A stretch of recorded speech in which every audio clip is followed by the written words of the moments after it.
कपालभाति के माध्यम से नाक से सांस को झटके से बाहर फेंकते हुए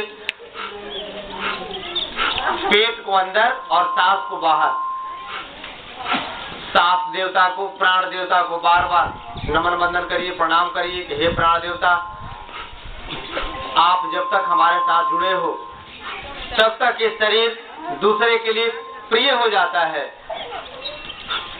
पति तभी तक पत्नी के लिए प्रिय है जब तक पति सांस ले रहा है और छोड़ रहा है। जैसे ही पति प्राण छोड़ दे तो पति पत्नी का संबंध खत्म हो जाता है।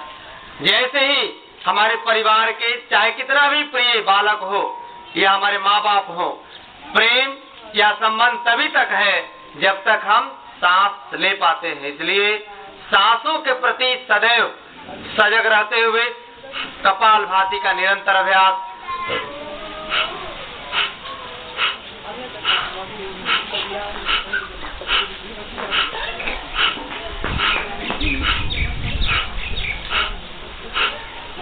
ये भारत की सबसे प्राचीन पूजा पद्धति है कपालभाति, अनुलोम विलोम।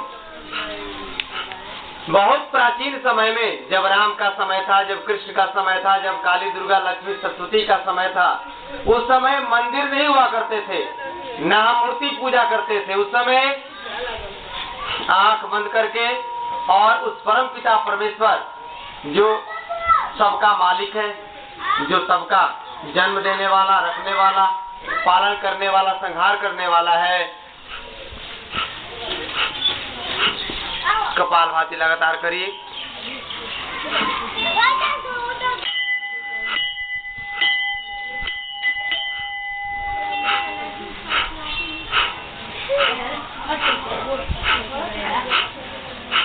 जिस व्यक्ति के अंदर कोई भी बीमारी यदि है, घुटना दर्द है, कमर दर्द है, गैस है, कब्ज है, माथा दर्द है, लकवा है, कैंसर है, माइग्रेन है, थायराइड है, साइटिका है, गठिया है,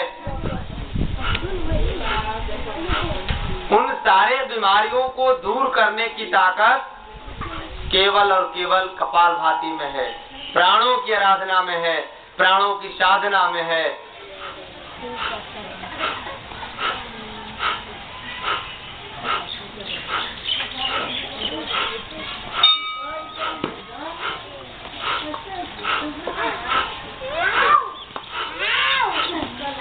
एक सेकंड में एक बार झटके से सांस को बाहर फेंकना।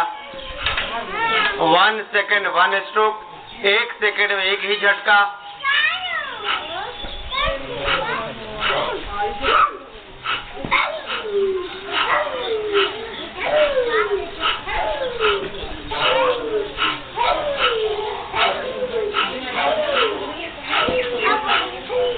ऐसा अभ्यास करके हम तनाव को, क्रोध को, झगड़ा को, झंझट को अपने परिवार से, अपने गांव से दूर कर सकते हैं।